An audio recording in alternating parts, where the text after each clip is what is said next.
লাগছে মন। কি আমাকে এভাবে এখানে লজ্জা দিচ্ছিস বলতে? কেন কেন এভাবে সাজালি? কি সুন্দর লাগছে সাদা লালভার শাড়ি পরে, খুব সুন্দর লাগছে তোমাকে। এদিকে এসো। আরে আমি কিন্তু আর দাঁড়াতে পারছি না, আমি ছবি তুলবো এবারে। না মা এদিকে এসো।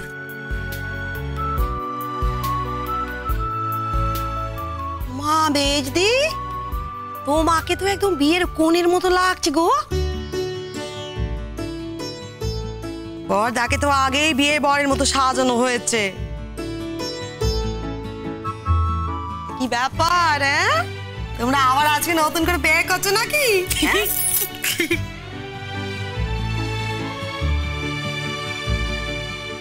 কি আবল তাবল কথা কইছো? আরে কি হচ্ছে না হচ্ছে মাথা মুন্ডু কিছুই তো বুঝতে পারছি না গো। ইমন বল না মা, আর তো অপেক্ষা করতে পারছি না গো।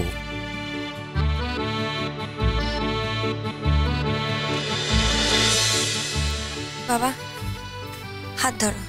কেন হাত ধরবো কেন? আমি সবে একটু একটু করে সুস্থ হচ্ছি, আমার মাথাটা ঘুরছে, আমার মনে হচ্ছে পড়ে যাবো। ধরেছি ধরেছি ধরেছি ধরেছি। হ্যাঁ হ্যাঁ মা এদিকে এসো, আপনি মাকে নিয়ে আসুন না। আরে না না ইমন, আমি এখানে ঠিক আছি একদম। মা আজকের দিনে ইমন যা যা বলবে আমাদের সবাইকে শুনতে হবে। চলো এসো। কি করছিস? এসো। কেন বলতো এরকম করছিস তোরা? এসো এসো। দাঁড়াও বাবা, দাঁড়াও এখানে। পাশাপাশি দাঁড়াও না।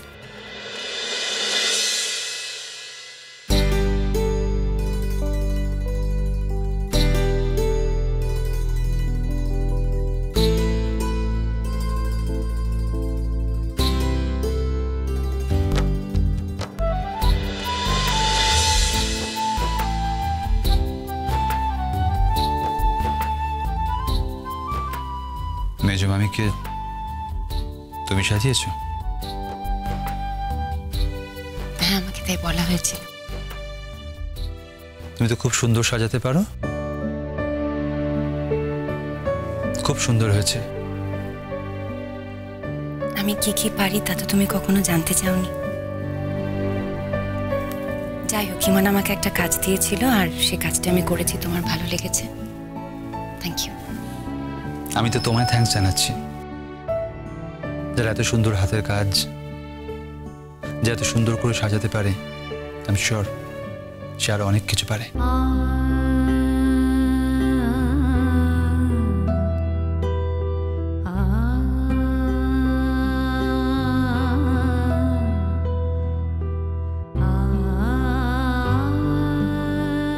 শোন আমার একটা কথা শোন, আমি না রূপকথাকে 1000 বার বারণ করেছিলাম যে আমাকে এই চন্দন টন্দনগুলো পরিও না।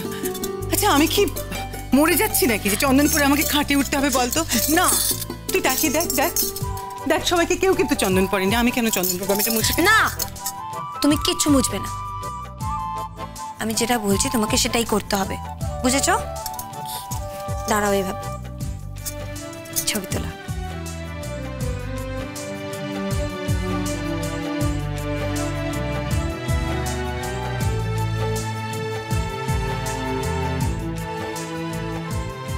বাবা মা দাঁড়াও, কাছাকাছি দাঁড়া।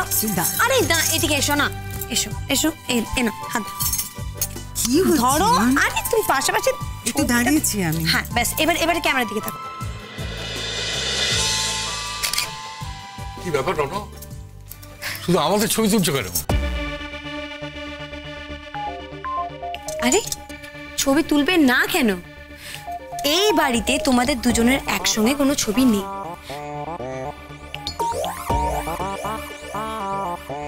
আর তাই আজকের দিনে তোমাদের দুজনের ছবিটা আমাদের বাড়িতে যাতে টাঙানো থাকে সেই ব্যবস্থাটাই আমি করছি।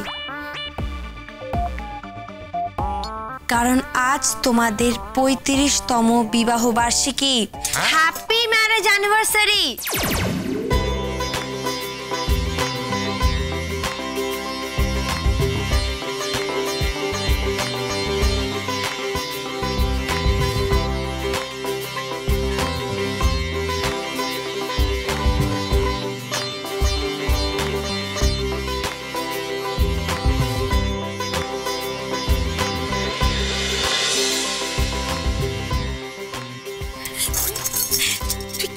বলতো? কি যে করিস না।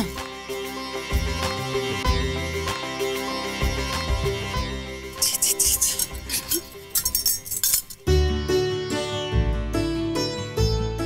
ওমা তাই তো, ওমে ঠাকুরপো, এমন বৃষ্টির দিনে তো তোমার বিয়ে হয়েছিল। হ্যাঁ মনে নেই কো? ওরে বাপ রে বাপ রে বাপ, আমি তো বরকে একবার রেডি করে দিয়ে বসে রেখেছি, সে কিছুতে বেরোতে পারছি নি কু। এমন ঝেপে বৃষ্টি আসছে, আর সে বরযাত্রীও সব রেডি হয়ে বসে আছে, ছটফট করছে ছটফট করছে, কখন যাবে কখন, কেন না ঘর থেকে বাসে যে উঠবে সেইটি পাচ্ছে না, আকাশ ভেঙে একদম বৃষ্টি পড়ছে। মনে নাই গো তোমার মেয়ে ঠাকুরপো? মেয়েটি জানলো কি করে বড় দেখিনি? হ্যাঁ ইমন সেদিন শুয়ে শুয়ে একটা বই পড়ছিল ঘরে, সঞ্চয়িতা। আসলে ও মার কাছে কোনো বই আছে নাকি চেয়েছিল, মা সঞ্চয়িতা বইটা দিয়েছিল, সেটা মা বিয়েতে পেয়েছিল। সেখানে বিয়ের তারিখ সমেত বিয়ের শুভেচ্ছার কথাটা লেখা ছিল, সেখান থেকে ইমন জানতে পারে।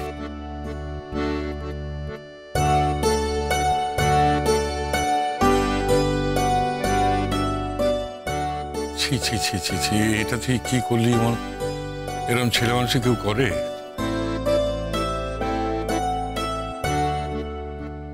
কেন দাদা, অভ্যেসে অভ্যেসে নিজেদের যে দিনগুলো নষ্ট হয়ে যায়, দুটো মানুষ বছরের পর বছর একসঙ্গে থাকতে থাকতে শুধুমাত্র অভ্যেসে পরিণত হয়ে যায়। তার মধ্যে যদি এমন একটা দিন আসে যে দিনটা কত দিনের আগের স্মৃতিতে ফিরিয়ে নিয়ে যায়, এটা কি খুব খারাপ লাগে? আমার মনে হয় না, খুব খারাপ লাগে। শোনো বাবা, মা তোমাকেও বলছি,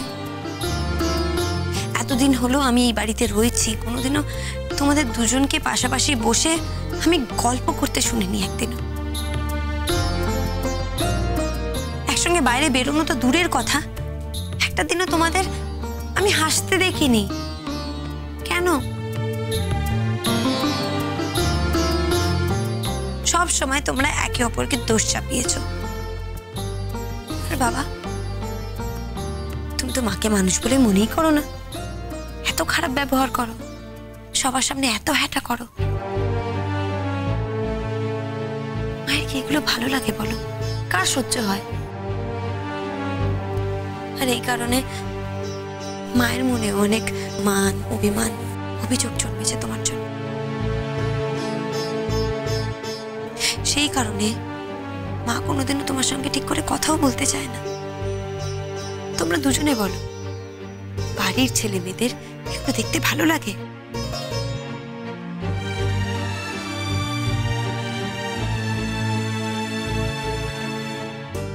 সেই জন্যই তো আজকের দিনটা আমরা তোমাদের কাছে এনে দিয়েছি।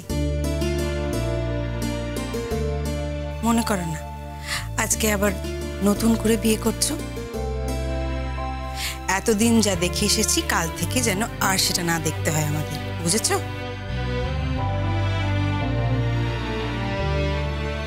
তোমরা যদি খুব ভালো থাকো, মানে তোমাদের মধ্যে যদি সম্পর্ক ভালো থাকে, তাহলে আমরাও কত ভালো থাকি, এটা কেন তোমরা বুঝতে চাও না?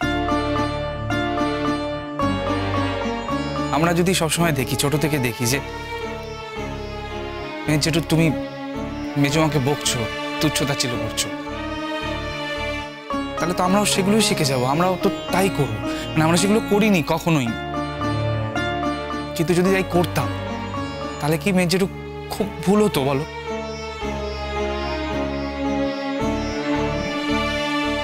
দেখো বাবা, তোমার মার সম্পর্কে কোনো অভিযোগ থাকতেই পারে, কিন্তু সেটা এরকম সকলের সামনে বলে মাকে হ্যাটা না করে তুমি ঘরে গিয়ে আড়ালে তো বলতে পারো,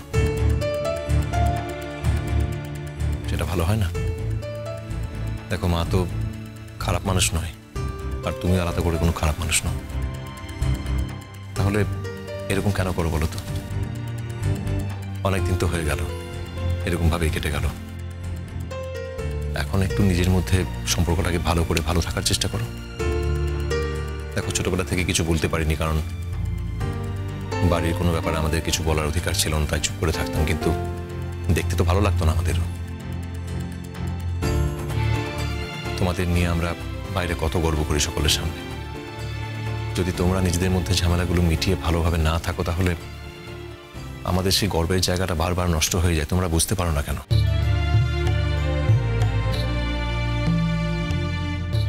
মেজো মামু,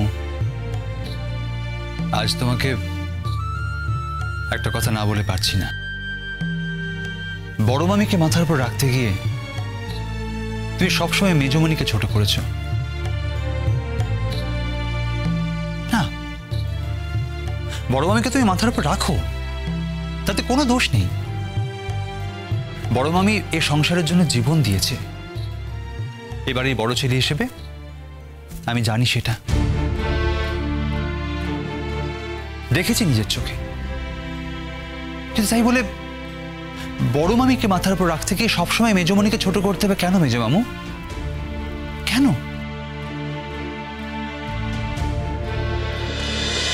কুসুম দোলা কুসুম